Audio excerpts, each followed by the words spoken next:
Hello and welcome in, everyone. Thank you so much for joining us and being a part of our Spring Career Quest. We are so thrilled to have you here. My name is Hong Win. I'm a part of the Careers and Professional Development team here at WGU. Today, we have a very exciting session on the topic of career resiliency, which is a vital topic in today's ever-changing workforce.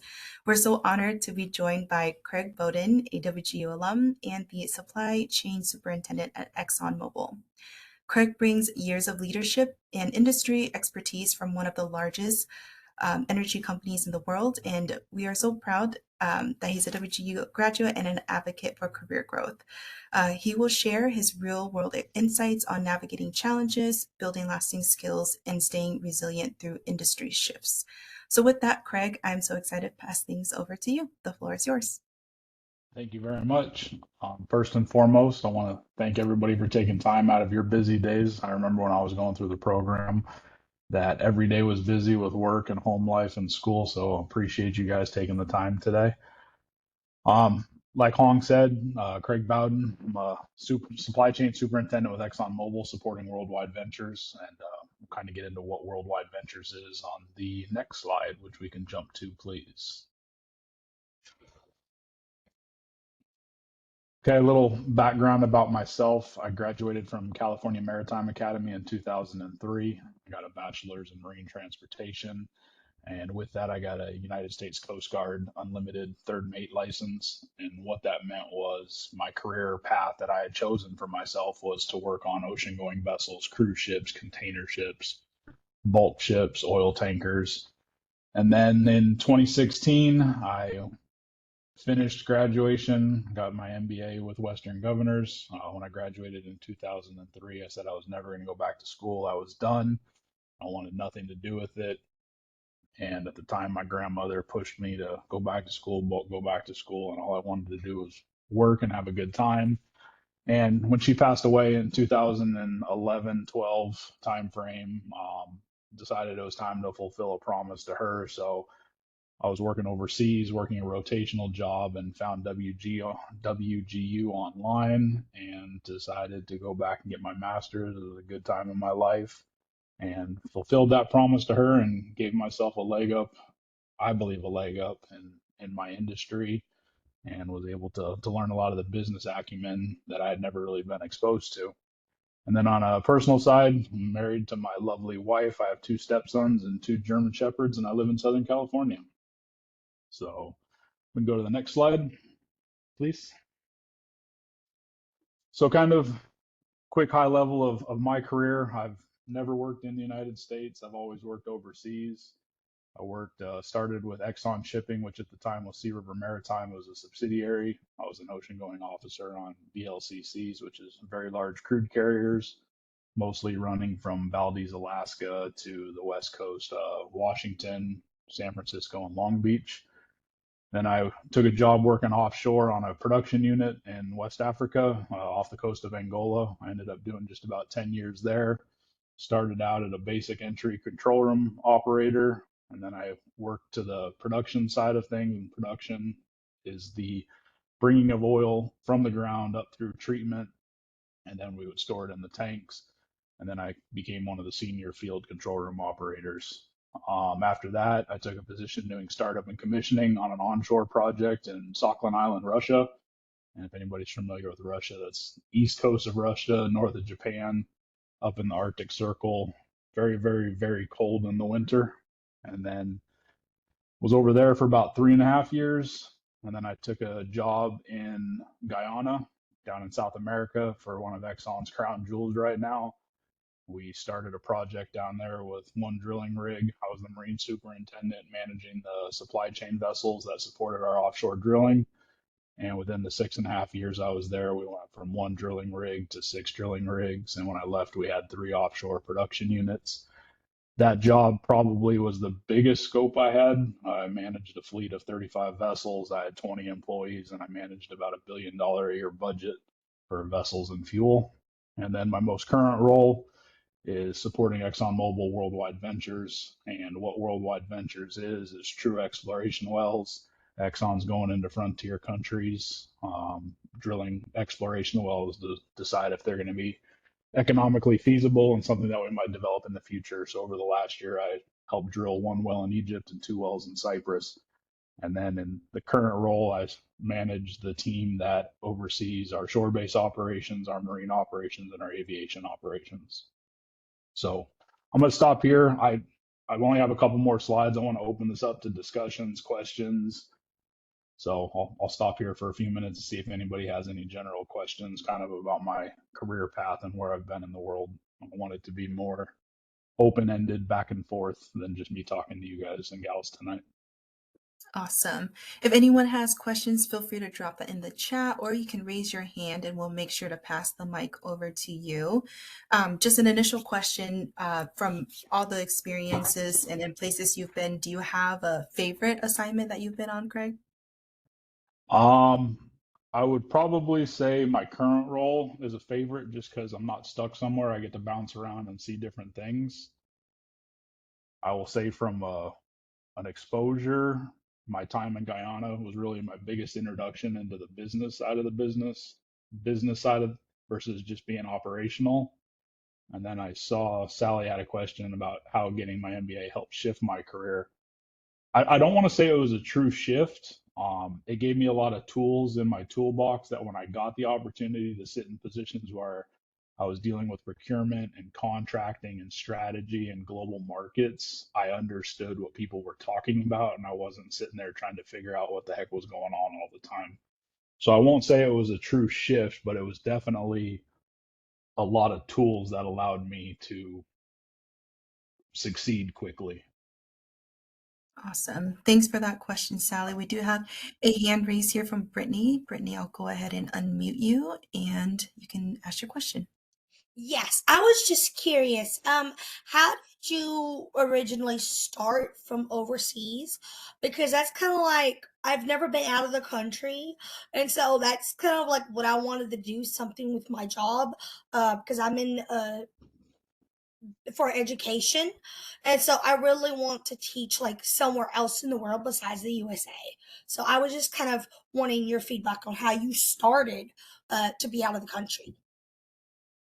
So interesting story on that. Mine wasn't by choice, to be 100% honest. So I was working on our West Coast tanker fleet, and I got a call from the West Coast manager because I was. Let me go back a step. When I started with Sea River Shipping, I'm one of these people that always wanted to learn new things.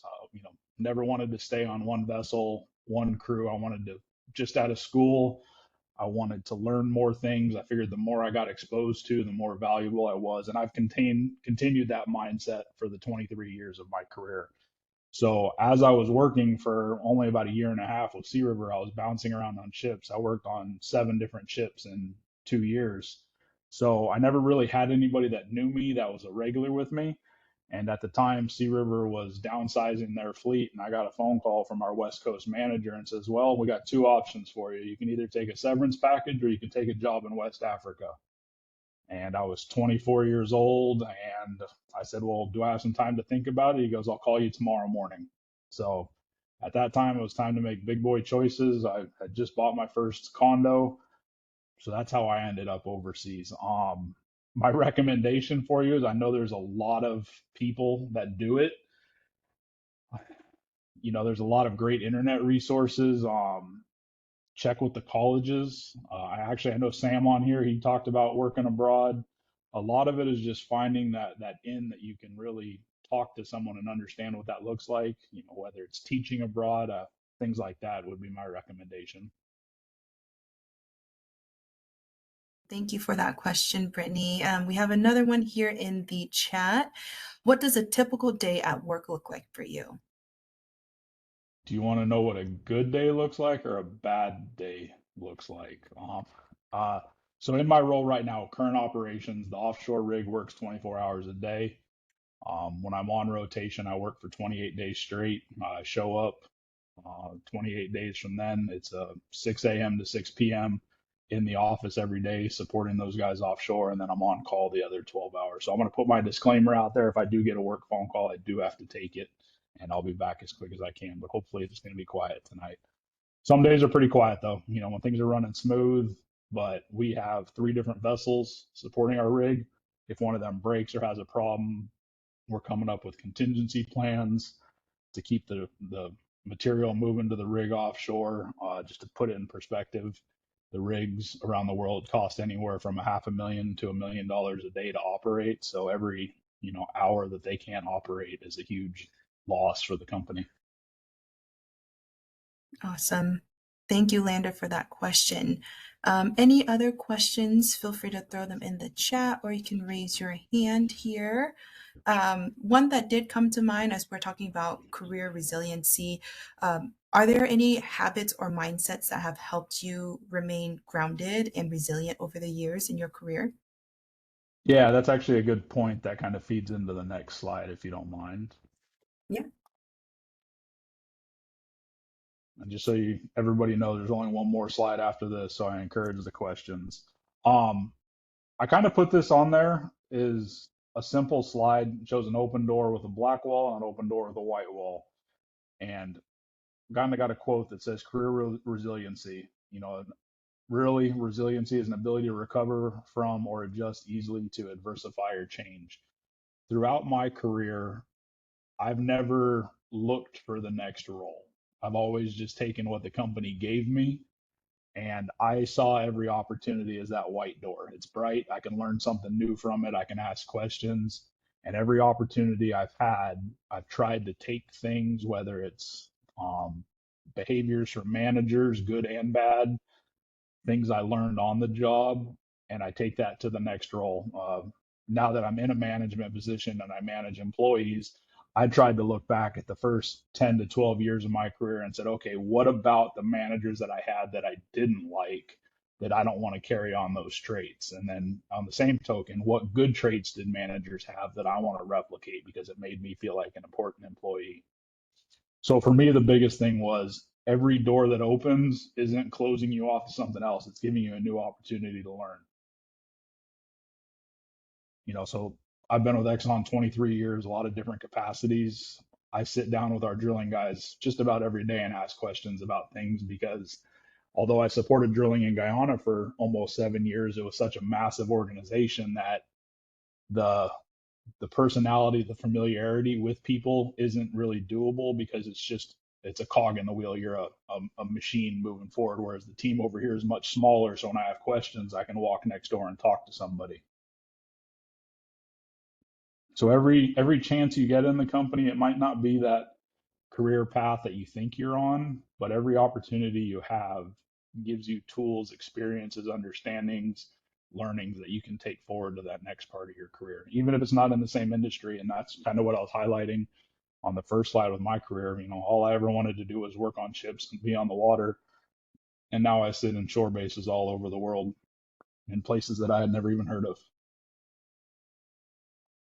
Thanks, Craig. That's a great reminder. We do have a question here from Sally in the chat. Can you talk about your management philosophy? Yeah. I'm,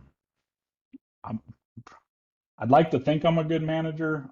For me, being a manager is taking care of your people. I know every year, I don't know if you guys do it within your industry or organizations, but you kind of have to do those annual employee self-assessments. I always found the easiest years for me to write it as a manager is when I encouraged my team to grow. I took the time to invest in them, gave them the opportunity to grow and use their ideas, good and bad, challenge them, make sure things are being thought of that they might not see, but allow the people that you've put into roles to do what you're paying them to do. Um, I'll say don't micromanage. That drives me nuts more than anything. That's the personal side of things.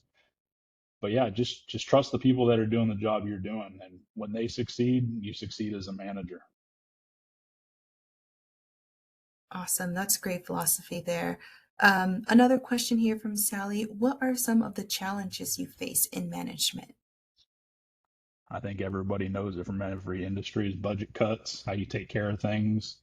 In 23 years, I've been through 3 downturns. I saw 4 or 5 years ago within Exxon, they had a 15% layoff of the corporation. When you do the annual, employee ranking systems, whether they're right, wrong, they're indifferent, you have to have some hard conversations with people that they might not always like the feedback you're giving them.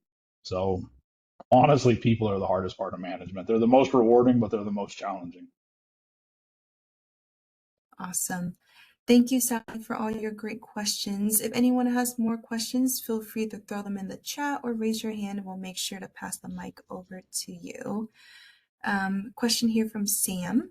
How do you expect AI and other emerging tech changing your work, Craig? AI is an interesting topic all around the world right now. I know it's highly talked about within ExxonMobil. I won't say it's taken over jobs, but I think it does have the ability to improve processes. The challenge I have with digital tools as a whole, although I do see the value in them, is I don't know if there's a way to digitalize or quantify, kind of a gut check that people have in a role that they've been doing a long time. So you can't factor for every variable, and that to me is the biggest challenge with AI and digital tools as a whole is how do you take 50 years of experience and put it into a computer or factor every variable into a computer that's just kind of a gut check feel. Yeah, it's the whole show me how it's done on numbers and papers and spreadsheets versus someone that's done it for 50 years that can just tell you how you're going to do it. Like I'll give you an example. I had a manager when we were in Guyana. I had a young engineer working for me that was very analytical, very smart, could excel the hell out of things versus, me doing some column A. And our manager had him sit down and do a very analytical assessment of how many vessels he felt we needed to support our offshore operations. And then he had me do it from an experienced gut check point of view. And we both came up within one vessel of each other. So, that data might crunch that last little bit, but you can't replace experience. Thank you for that question, Sam. It's not a session without the talk of AI nowadays. Yep. Yes. Next question here that I had. What's a misconception people have about career growth or success that you wish more people understood? You're good at getting me ready for my next slide. Let's jump to that one. Perfect. Okay. So I think everybody, when you come out of college, high school, if you go into the trades, I think everybody expects that linear growth. I'm going to be my world, it's a field hand, and then it's going to be a foreman, then it's going to be a supervisor, then it's going to be a manager, just make that straight line, continued growth, linear progression, consistent upward movement, and it's a career clear path. And me personally, my experience, everybody I work with it couldn't be farther than the truth. It looks more like that squiggly line on the right. It's more of an unplanned, but it's always a continual growth. You might have lateral and upward progression. The lateral moves will broaden your exposure. They might give you unique opportunities that you might not have taken if you were only looking to move up the food chain. Each one of them is a development opportunity. Like I said, you can learn something new from every role. Like I can speak within Exxon. We have operations people that go into procurement strategies, that go into the safety, health, and environment world, sometimes even advising law. I've learned more about lawyer speak and all that in my last two roles than I ever had. But overall, it creates a holistic growth. So when you finally do get to that pinnacle of your career, that arrow, you have the exposure that you're not so limited on what you've seen or learned that you can't have a broad conversation, discussion, and understand everything that's going on. Then kind of the two quotes on the bottom go back to that resiliency aspect. Opportunities don't happen, you create them. So if you're sitting in a role and they offer you role A instead of B, well, you can make the most of A, or you can make A a miserable experience for the next 2 to 4 years. It's purely a choice to make it the best you can. And that feeds into the second one. The only thing you have control over it is your attitude. Awesome. Thank you for sharing those. Those are great reminders there. We do have a question here from Mary Beth. Do you have any book recommendations or recommended topics to study for people seeking supply chain management roles? No, I don't. Mine's all been real world. I've had great managers, and really a lot of mine's been personal experience with people. I know the whole supply chain concept as a whole. I won't say it's new, but it's definitely getting a lot more light these days on how it's getting branded. Kind of what I do in supply chain's unique. When I think supply chain, I think, Amazon, intermodal transportation, container shipping, rail cars, trucking. We support offshore drilling. Every well we drill is different. Every one of them has a different requirement.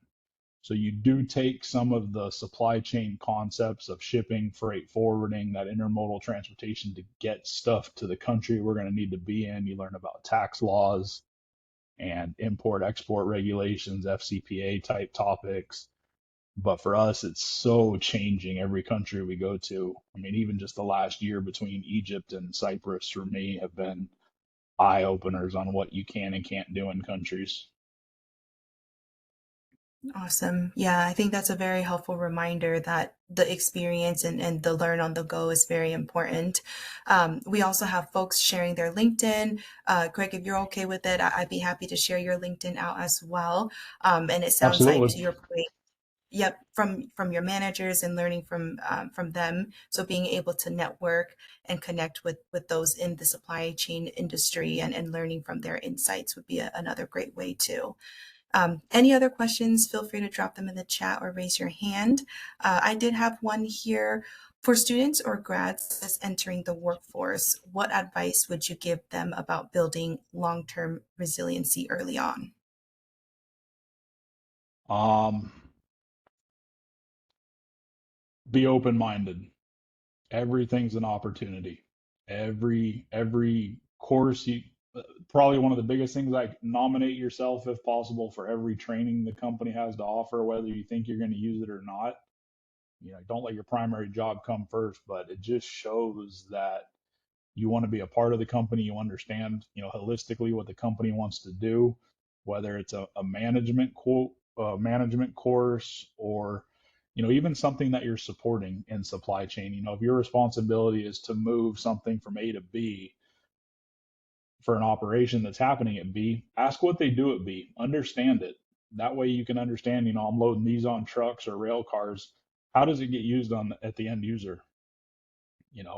One of the big topics in the supply chain world right now is S&OP, standard operations and processing, I think it is. That's that old demand planning mindset.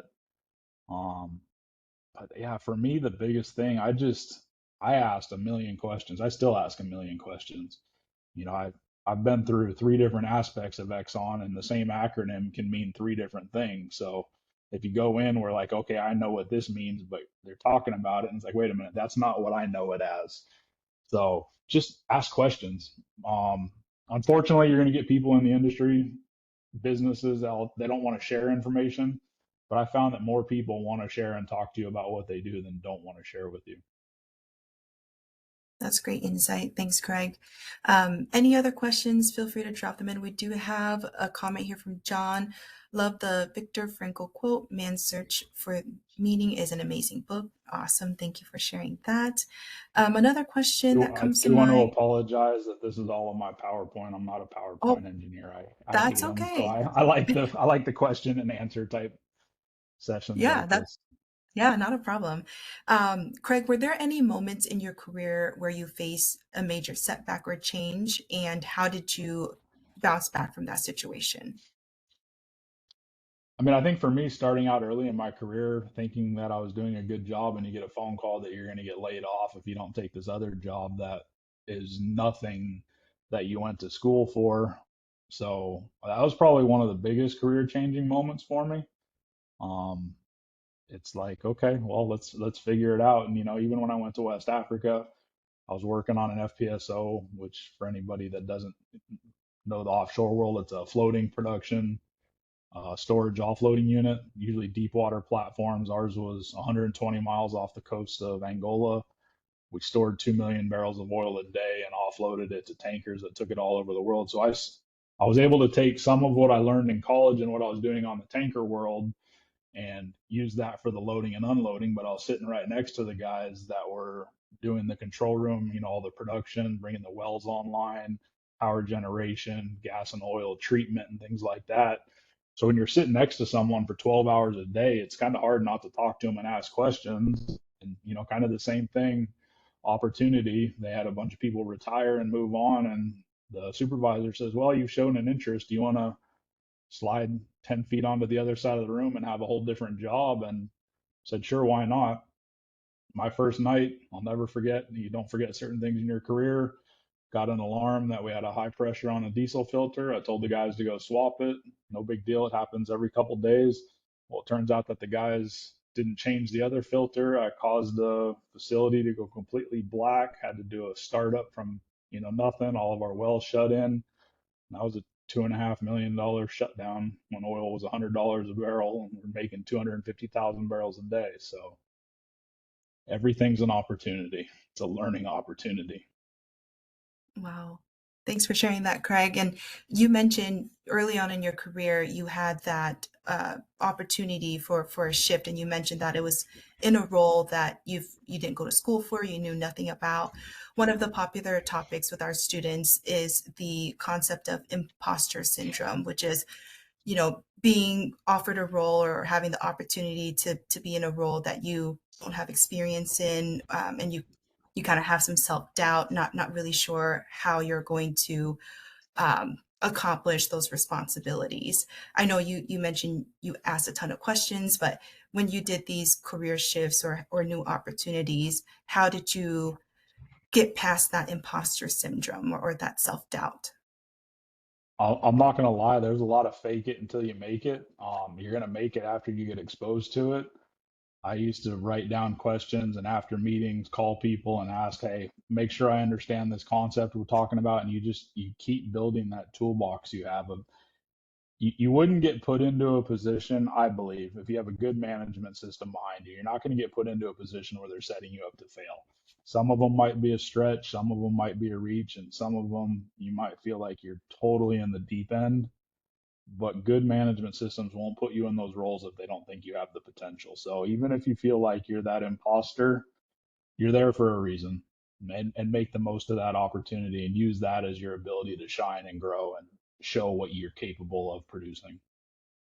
That's awesome. I think that's a great reminder. I've never heard it put before where, most managers wouldn't put you in a position to fail. I think that's kind of a key insight right there. Looking ahead, what is something that excites you the most about the future of work, and how can we all kind of prepare for what you think is to come next? On a personal side, for me, it's going home in 21 days and having a month off. But I think overall, career wise, it's just, for me in ventures right now, it's just what new countries do I get to go to next? What new things do I get to see as technology changes? How can I apply that to what I'm doing? Within ExxonMobil, there's been a big focus on supply chain. We were the first group to really be a partnership with our worldwide venture drilling team. So there's a lot of learning curves and challenges, and breaking the mold of this is the way we've always done it. So I'm looking forward to be a part of that team that carries on what we learned over the last year and takes it to our next exploration campaign. Awesome. We have another question here from Sally. Where are you geographically located right now? I am on a tiny island of Cyprus, which is the northeast Mediterranean. So if you looked at Egypt on a map, it's about an hour flight north. Yep, yep. And it's 7 p.m. where you are right now, so big time difference too. Yep. Awesome.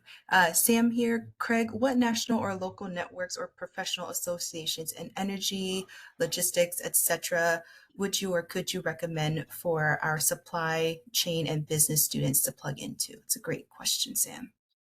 I got to be honest, one of the biggest areas that I found is really LinkedIn. You can kind of go in and type in those likes and dislikes and what you kind of want to see articles pop up about. And that's really where I started gaining and reading articles. A lot of them right now are about AI, but you can type in offshore production or offshore drilling, and then you start getting the feeds from some of those companies, and then you see what they're doing and kind of what conferences they're going to.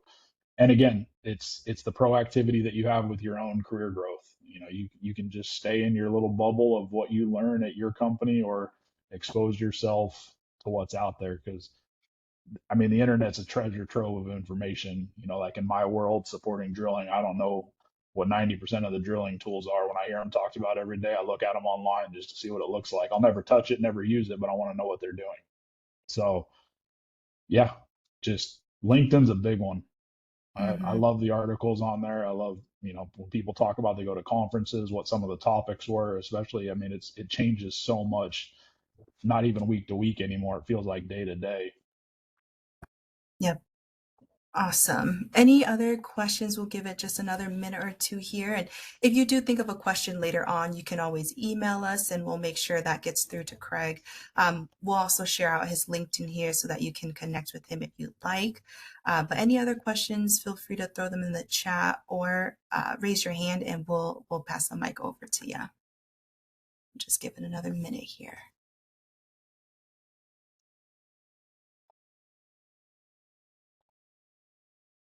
And while we're waiting for those questions to come in, I will go ahead and drop in the chat our survey link and also our YouTube channel so that you can catch this recording. Feel free to check those out there. We all become YouTube famous and not have to go overseas anymore. There you go. That's your next career step. Let's see. Sally here, not entirely related. Did you have any cool stories from being on the ocean? Um, I got to fish off the rigs in West Africa and caught a 75-pound mahi mahi. Oh my I gosh, think 75 one of my pounds? yeah, it was a big fish. I think one of my coolest stories was working in Russia. We had to ride a overnight old-fashioned train for 14 hours through a snowstorm. Got to see some cool stuff. Wow. Follow-up question. Do you have to know how to swim in order to do what you do? Technically, no. Working offshore, the guys have to fly on the helicopter. You got to take a course where they teach you basic survival. But you're in a life jacket. You don't need to swim. I know a lot of guys that work offshore that don't know how to swim. Perfect. I also do not know how to swim, so now I know my options. Awesome. Well, we'll go ahead and conclude today's session. Thank you so much, Craig, for your time. If anyone has questions later on, you can always email us and we'll make sure to get those through. But thank you all so much for joining and for your great engagement. Please keep an eye out on your inbox. We'll be sending this session recording along with that short survey. It just takes a minute. It's 2 questions, and we love to hear your thoughts and be able to bring great sessions with our alumni like this and exciting new sessions as well. And of course, we like to extend a big WGU thank you to Craig for sharing your time and insights and experience with the WGU community. Your journey is incredibly inspiring and a reminder of power of perseverance and continued learning. We're so grateful to have an alumni like you who gives back and helps shape the next generation of professionals. Thank you, everyone, again Absolutely. for joining. Yes, and we wish you have a great rest of your day. Thanks for your time, everybody. Thank you. Take care.